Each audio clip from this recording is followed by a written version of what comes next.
Aujourd'hui les potos, j'ai envie d'aventure, j'ai envie d'être un enfant et de supposer que tout est vrai. Le sujet de cette vidéo est un peu la suite logique de mon dernier épisode qui abordait très globalement le futur de l'intelligence artificielle. En plus de ça, je viens de me recogner les Matrix, je viens de poncer Rick et Morty, et je vous cache pas qu'il m'en a pas fallu plus pour retomber dans cette question, vivons-nous dans une simulation informatique? Et oui, c'est de ça qu'on va parler aujourd'hui, donc installez-vous confortablement.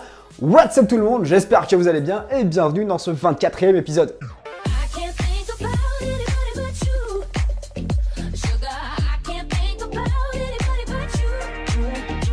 Je suis d'accord, cette théorie n'est basée sur aucune probabilité bien définie. C'est tellement improbable que bien évidemment, la plupart des gens classent cette hypothèse dans la catégorie bullshit. Quand on y réfléchit, on se dit que soit c'est complètement con, soit ça fait peur, et du coup inconsciemment, on en rejette la possibilité. Vrai ou faux, c'est pas la réponse qu'on va chercher aujourd'hui. Disons que j'ai pas forcément le cursus pour pouvoir prouver les trucs pareils. Ça reste une question troublante qui intrigue pas mal de scientifiques. Du coup, ouvrez vos chakras jeunes marcassins, il est temps d'aller à la découverte de l'improbable. Les progrès technologiques sur cette terre se développent aussi vite que le sexe d'un lapin en pleine puberté. Je suis d'accord sur cette expression, j'ai un peu glissé, mais bizarrement j'ai trouvé qu'on se représentait assez bien l'image en tête. Disons que c'est parlant. Et ces dernières années, c'est véritablement parti en couille, à tel point qu'on peut trouver dans les grandes surfaces des technologies qu'on voyait dans les films de science-fiction. En partant de cette base, à quoi ressemblerait notre monde dans 1000 ans? Voire même moins, mais supposons dans un futur suffisamment lointain. La technologie serait tellement avancée qu'il serait impossible de deviner à quoi ça ressemblerait. On peut supposer l'évolution de ce qu'on a aujourd'hui.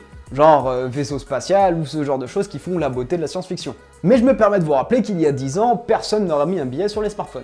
Maintenant, il y en a qui lâchent 1300 balles pour prendre des jolies photos. Après, les goûts, les couleurs, on n'est pas là pour ça. Arrêtons de supposer, passons au concret. Vous avez probablement compris le principe de cette théorie, et peut-être les raisons pour lesquelles elle est considérée par des grands noms de ce monde. Il est temps de faire place aux justifications. En quoi fait-elle réellement peur de nos jours? Faut avouer que les progrès technologiques ont une grosse part de responsabilité. Les hommes sont capables de développer des trucs tellement pétés que maintenant l'impossible paraît à portée de main. Je prends deux exemples. On a maintenant des ordinateurs qui sont capables de cartographier avec une précision flippante les milliards de galaxies qui entourent la Voie lactée. Ou encore le projet Blue Brain d'IBM qui consiste à reproduire de manière informatique le cerveau humain. Charmant, n'est-ce pas? Mais un des arguments qui a véritablement popularisé cette hypothèse de simulation informatique, elle vient de Nick Bostrom, qui est philosophe à l'université d'Oxford. Dans sa thèse publiée en 2003, ce gars-là a suggéré que des civilisations avancées pourraient avoir décidé de faire revivre leurs ancêtres par le biais de simulation. Autrement dit, notre conscience serait simulée. Et en soi, l'idée est pas con, c'est un peu comme faire un musée mais avec une technologie qui a rien à voir. Tu vois, c'est un peu comme les Sims, mais au lieu que ça soit le numéro 4, ça serait le numéro 1072. Du coup, il faudra peut-être que je touche deux mots au gars qui est en train de contrôler mon personnage. Comme je le disais, la technologie évolue de manière exponentielle. C'est donc pas une évolution sous forme 1, 2, 3, 4,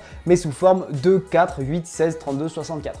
Pas besoin d'être un génie des maths, vous voyez ce que je veux dire. Donc il est encore un peu tôt pour apporter des preuves concrètes sur lesquelles se baser. Bon, il y a bien des arguments qui ont été cités, sauf que c'est des trucs de scientifiques et je vous cache pas que j'ai pas tout compris. Ou en tout cas, ça me paraît un peu léger pour être une vraie preuve. Je commence à vous connaître et si je vous donne pas l'info, vous allez partir bouder dans un coin. Je vous aurais prévenu, 1, c'est chiant et 2, j'ai rien compris. Une analyse est actuellement faite pour étudier les énergies qui frappent la Terre. Et si quelqu'un est capable de prouver qu'un flux d'énergie est instable et anormal, ça veut dire que l'espace-temps n'est pas continu, et donc qu'il y a de très fortes chances que nous vivions dans une simulation informatique. Oh, je peux pas vous expliquer. Mais globalement, cette hypothèse reste assez peu probable, tout simplement car il y a peu de chances que l'humanité atteigne le stade de post-humanisme. Ça correspondrait à la période où on aurait une technologie suffisamment puissante pour pouvoir simuler la réalité. Et vu le bordel qu'on a foutu en 20 ans, ça m'étonnerait pas que ça parte très vite en couille. Si on reste un peu plus optimiste, si je sais pas si c'est le mot qui correspond, et que l'humanité arrive à atteindre cette phase, on serait capable de simuler la réalité.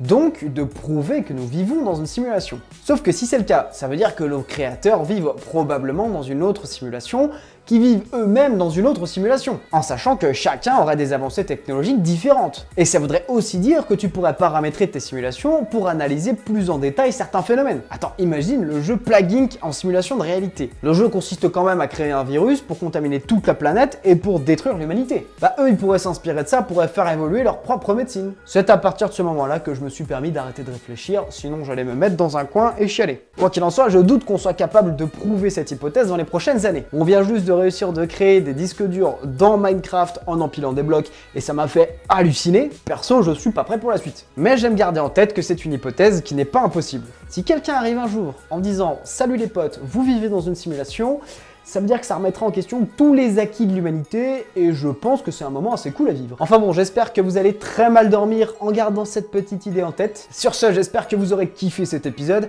Je vous dis à très bientôt pour une nouvelle comptine. Ciao!